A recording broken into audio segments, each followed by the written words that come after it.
full of big moments. Some are joyful celebrations, others are quiet, heavy departures. Leaving a place you know, a place like Signal, is one of those heavy moments. It's a profound shift in the landscape of your life. When you leave a place that holds so much of your story, especially when you do it alone, without your wife and daughters, the ground beneath your feet can feel unsteady. This kind of change isn't just about a new address or a different routine. It's an emotional earthquake that can shake loose things we thought were long buried. It can awaken old habits and patterns, especially the ones we use to protect ourselves when we feel vulnerable. Perfectionism often waits in the wings for moments just like this. It's a familiar script that promises safety and control when everything feels uncertain. We might think of perfectionism as just wanting to do things well, but it's so much more than that. It's a belief that if we can just live perfectly, look perfect, and act perfect, we can avoid the pain of blame, judgment, and shame. After a significant departure, when the familiar comforts of home and family are far away, the need to feel in control can become incredibly strong. The silence left behind by loved ones can be deafening, and perfectionism rushes in to fill that quiet with tasks, rules, and impossibly high standards. This journey away from a place like Signal is more than a physical move. It's a journey into a new version of yourself. Without the daily rhythm of family life, the small moments of connection that ground us, we can feel adrift. It is in this space of feeling lost that perfectionism can take root and grow stronger than ever before. It tells us a seductive story. If you can just get everything right, you will feel better. If you can achieve enough, you will be worthy. This voice can be so convincing when we are grappling with the loneliness and disorientation that follow a major life change. It offers a clear, though ultimately flawed, roadmap in a time of deep uncertainty. We must understand that this response is not a sign of weakness. It is a very human attempt to navigate a very difficult emotional experience. Leaving a place, a community, and the physical presence of your family is a profound loss. Perfectionism emerges as a way to manage the grief, the guilt, and the fear that come with such a significant transition. It's a suit of armor we put on, hoping it will protect our hearts from the pain of what we've left behind and the fear of what lies ahead. But as we will explore, this armor is heavy. It restricts our ability to live and love with our whole hearts and can ultimately cause more harm than it prevents. Guilt and shame are powerful emotions. They often show up when we feel we have fallen short or let someone down. After leaving your family behind, even for what feels like the right reasons, these feelings can creep in. Guilt says, "I did something bad." It might whisper that you made a mistake, that you should have stayed, or that your absence is causing pain. Shame, on the other hand, is much more corrosive. Shame says, "I am bad." It's the intensely painful feeling that we are flawed and therefore unworthy of love and belonging. These feelings are potent triggers for perfectionism because they create a deep need to prove our worthiness. When we are wrestling with guilt over a decision, we might try to overcompensate in other areas of our lives. This is where perfectionism finds fertile ground. We might think, if I can be the perfect employee, the perfect friend, or keep the perfect home, then maybe I can make up for the ways I feel I've failed my family. This becomes a frantic hustle to be flawless. We set impossibly high standards for ourselves, believing that achieving them will somehow balance the scales. The focus on perfection becomes a way to distract from the gnawing feeling of guilt, a way to chase an external validation that we hope will quiet the internal critic. Shame works in a similar but deeper way. When we feel shame, we feel exposed and unworthy. The fear of being seen as inadequate is overwhelming. Perfectionism becomes a shield we use to hide our perceived flaws from the world. We believe that if we can present a perfect image, no one will ever see the parts of us we believe are unacceptable. After leaving a place like Signal, the shame might tell you that you are selfish, that you are not a good enough husband or father. In response, you might pour all your energy into creating a life that looks successful and put together, hoping this flawless exterior will keep anyone from looking too closely at the messy, painful feelings inside. These emotions of guilt and shame are the fuel that keeps the engine of perfectionism running. They create a cycle that is difficult to break. The more we feel we have fallen short, the harder we strive for an unattainable ideal of perfection. And because perfection is impossible, we are bound to fail, which only brings on more guilt and shame. Recognizing this connection is the first step toward finding a different way. We have to be able to name what we are feeling. We must have the courage to say, I am feeling guilty, or I am struggling with shame, without letting those feelings define who we are. A major life change, like moving away from your home and family, can feel like the ground has been pulled out from under you. So much of what once felt stable and predictable is suddenly gone. The daily routines, the familiar faces, the comforting presence of your wife and daughters, their absence creates a vacuum. In this state of profound uncertainty, the human brain craves control. We desperately want to find something, anything, we can manage and predict. This is a natural survival instinct. When the big things in life feel out of our hands, we often turn our attention to the small things we believe we can command. This is where perfectionism offers a false sense of power. It tells us that if we can't control the distance from our family, or the ache of loneliness, we can at least control our environment and our performance. This might look like organizing your new living space with military precision, where every object has a specific place and must be returned to it immediately. It could manifest as an obsessive focus on your work, striving for flawless projects and zero mistakes. Or it might be a rigid control over your diet and exercise routine, where every calorie is counted and every workout is completed without fail. These actions provide a temporary illusion of order in a life that feels chaotic. The problem is that this quest for control is based on a myth. While we can manage our actions and our immediate surroundings to some extent, we cannot control outcomes or the feelings of others. We cannot perfect our way out of the pain of missing our family. The more we tighten our grip on the things we think we can control, the more anxious and frustrated we become when life inevitably proves us wrong. A project at work might still receive criticism. A carefully planned day can be disrupted.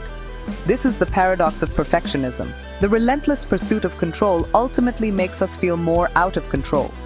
Understanding this dynamic is crucial. Perfectionism is not about a desire to be great. It is often rooted in a deep fear of the unknown. It's a coping mechanism for the vulnerability we feel when we are navigating a major life transition. When you are far from signal, living a life separate from your family, the feeling of powerlessness can be immense. The urge to create perfect systems and achieve perfect results is a direct response to that feeling. It is an attempt to build a fortress of order and predictability to keep the scary, messy feelings of loss and uncertainty at bay. But true strength is not found in controlling everything. It is found in learning to sit with the discomfort of not knowing. After a major life change, especially one that involves separation from loved ones, self-doubt can become a constant companion. It's the quiet voice in the back of your mind that questions your decisions, your abilities, and your fundamental worth.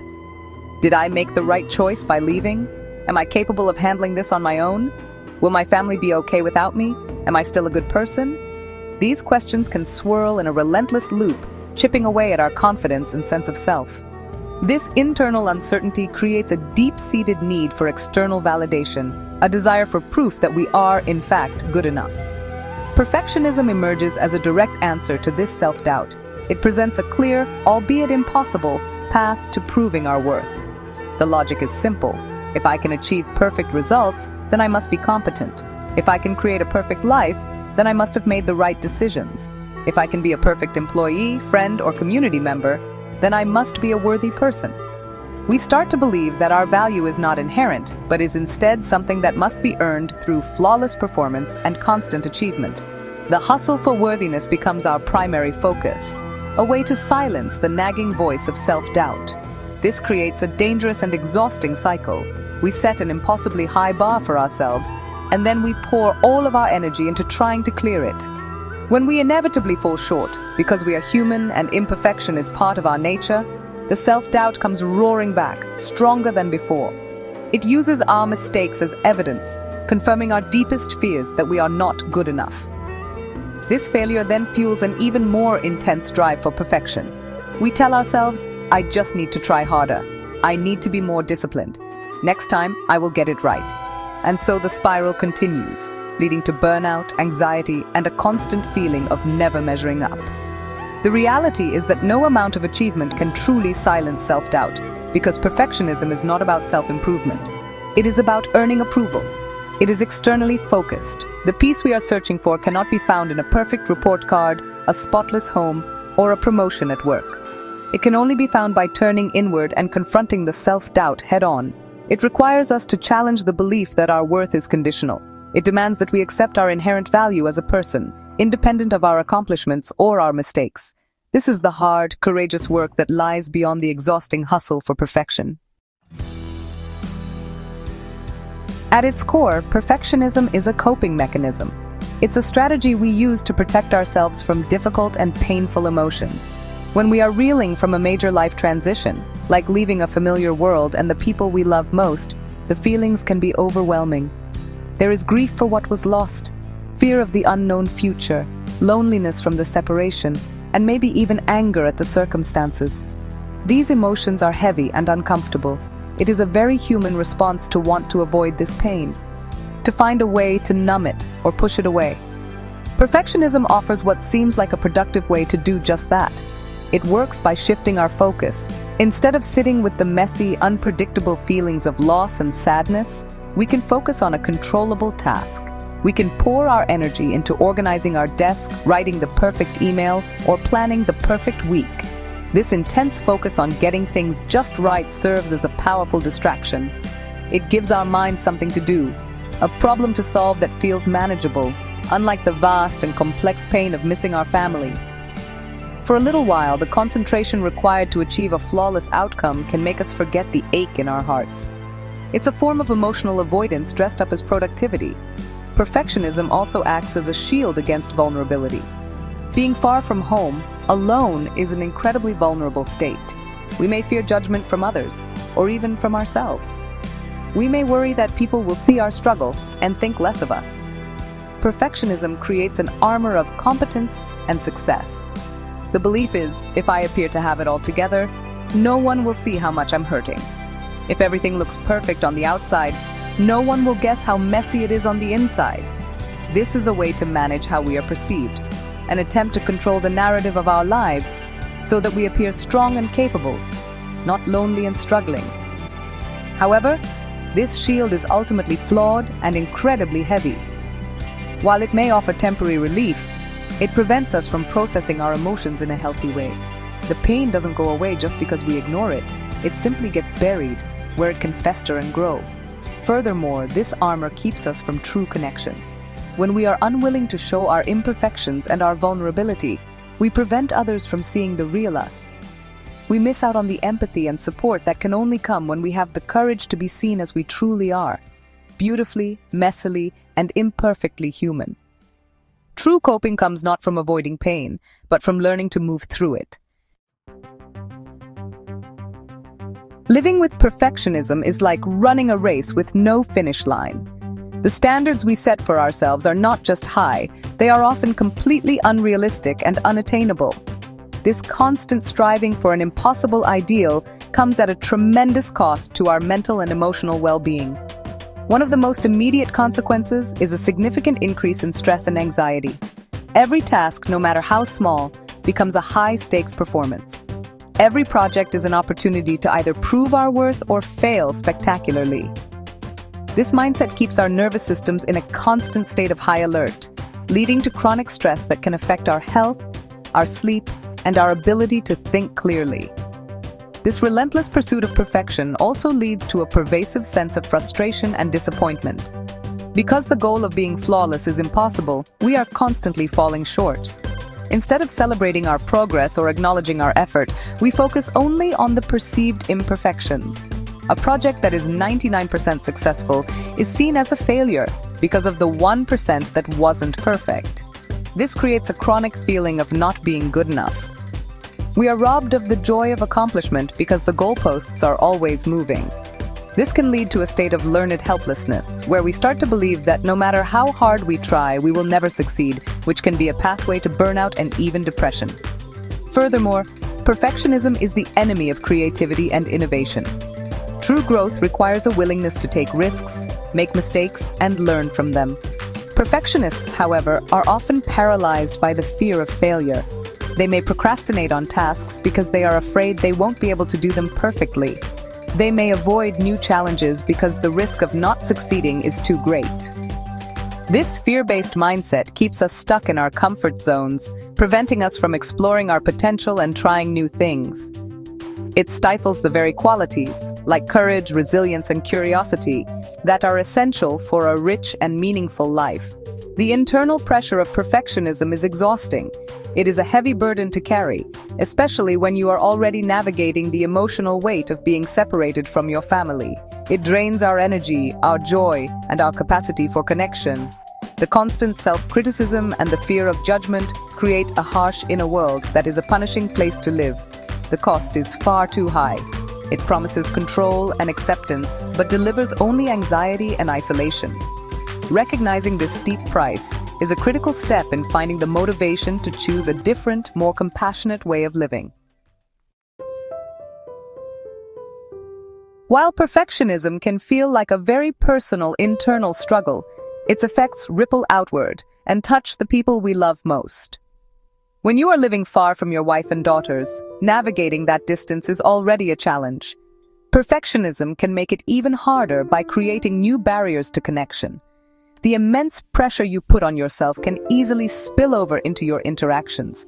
For example, the need to project an image of strength and success can prevent you from being honest about your struggles. When your family asks how you are, the perfectionist script might compel you to say, "Everything is great," even when you are feeling lonely, stressed, or overwhelmed. This lack of emotional honesty creates a subtle but powerful distance. Your family can often sense when something is wrong, even from afar. When your words don't match the emotional truth, it can create confusion and mistrust. They may feel shut out, unable to reach the real you behind the carefully constructed facade of perfection. True intimacy is built on vulnerability, on the willingness to share our whole selves, including our fears and our struggles. When we hide these parts of ourselves, we rob our loved ones of the opportunity to offer support, empathy, and love. We deny them the chance to be there for us in a meaningful way, which can leave them feeling helpless and disconnected. Perfectionism can also lead to criticism and judgment being directed at others. When we hold ourselves to an impossible standard, it's very easy to start holding others to that same standard. We might become easily frustrated or critical when things don't go according to our perfect plan. During phone calls or visits, this could manifest as being overly critical of how things are being handled at home, or expressing disappointment that others aren't meeting our unrealistic expectations. This behavior, driven by our own internal anxiety, can be deeply hurtful. It can make family members feel like they are walking on eggshells, afraid of doing or saying the wrong thing, which strains the very bonds you are trying so desperately to maintain across the distance. The ultimate irony is that perfectionism, which is often driven by a desire to be a better husband or father, can end up damaging the very relationships we cherish. It gets in the way of authentic connection. It replaces grace with judgment and vulnerability with armor. Building and maintaining strong family ties, especially when separated by distance, requires open communication, patience, forgiveness, and a whole lot of grace for ourselves and for each other. It requires us to show up as we are, not as we think we should be. Letting go of the need to be perfect is one of the greatest gifts we can give to our families and to ourselves. Choosing a path away from perfectionism is not a sign of giving up. It is an act of profound courage. It is the choice to live a more authentic and wholehearted life. The journey begins with self-reflection. We must be willing to get curious about our own patterns. This means taking the time to notice when the perfectionist voice shows up. What triggers it? Is it a work deadline, a conversation with family, a moment of loneliness? By simply observing without judgment, we can begin to see perfectionism for what it is, a coping strategy, not a character trait. This awareness creates a small space between the trigger and our reaction, and in that space, we have the power to choose a different response. Seeking support from others is a vital part of this process. Perfectionism thrives in isolation and secrecy. It wants us to believe that we are the only ones who struggle like this. Reaching out to a trusted friend, a family member, or a professional therapist can be a powerful antidote. Sharing our story with someone who can listen with empathy and without judgment, helps us see that we are not alone. It normalizes our experience and breaks the shame cycle. Speaking our fears and struggles out loud diminishes their power over us. Connection is the foundation of resilience, and letting others in is a brave step toward healing. The most transformative practice on this journey is self-compassion. This is the art of treating ourselves with the same kindness and understanding that we would offer to a good friend. When we make a mistake or fall short of a goal, instead of meeting ourselves with harsh criticism, we can try offering ourselves a moment of grace. We can say, "This is really hard right now. It's okay to feel disappointed. It's okay to be imperfect." Self-compassion doesn't mean lowering our standards. It means changing how we relate to ourselves when we fail to meet them. It is about recognizing our shared humanity. The fact that to be human is to be imperfect. This path forward is not a quick fix. It is a daily practice. It is a commitment to choosing authenticity over approval and courage over comfort. It involves learning to embrace vulnerability as a source of strength, not weakness. It means celebrating effort instead of only rewarding flawless outcomes. Each time we choose to be kind to ourselves in a moment of imperfection, we are rewiring our brains and strengthening our capacity for resilience. It is a gentler, more sustainable way to live, one that allows for more joy, creativity, and genuine connection with ourselves and with the people we love. The journey away from perfectionism is ultimately a journey back to ourselves. It is about reclaiming the parts of us that we have hidden away out of fear of not being good enough. After a major life change like leaving Signal, the pull toward perfection can feel like a powerful tide. But understanding the psychology behind this pull, the guilt, the shame, the loss of control, and the self-doubt, is like being given a map and a compass. It doesn't change the terrain, but it helps us navigate it with more awareness and intention. We can begin to see our perfectionist habits not as personal failings, but as misguided attempts to protect ourselves from pain. This new understanding opens the door to a more hopeful way of being. When we can name the emotions that are driving our behavior, we can start to address them directly instead of trying to outrun them with a frantic hustle for flawlessness. We can learn to offer ourselves compassion when we feel guilty, to seek connection when we feel shame, and to practice courage when we feel afraid. This is the heart of what it means to live a wholehearted life. It is not about being perfect. It is about engaging with our lives from a place of worthiness. It is about showing up, being seen, and daring to be vulnerable. Embracing imperfection allows us to live with greater freedom and joy. It frees up the enormous amount of energy we once spent on trying to control everything, and allows us to invest it in things that truly matter: our relationships, our passions, and our growth. We can take risks, try new things, and make mistakes without being crushed by them. We can laugh at ourselves, forgive ourselves, and get back up after we fall. This resilience is the true measure of a strong and fulfilling life. It is a strength born not of invincibility, but of the courage to be seen in our imperfection. Ultimately, managing our perfectionism is an act of love, for ourselves and for our families. It allows us to show up in our relationships as our authentic, imperfect selves, creating space for deeper and more meaningful connections. For anyone navigating the lonely road after leaving a place like Signal, this journey is a profound opportunity. It is a chance to shed the heavy armor of perfection and learn to live with an open heart. It is a chance to rise strong from the struggle, not by becoming flawless, but by embracing the beautiful, messy, and undeniable truth of our own humanity. And that is where true well-being is found.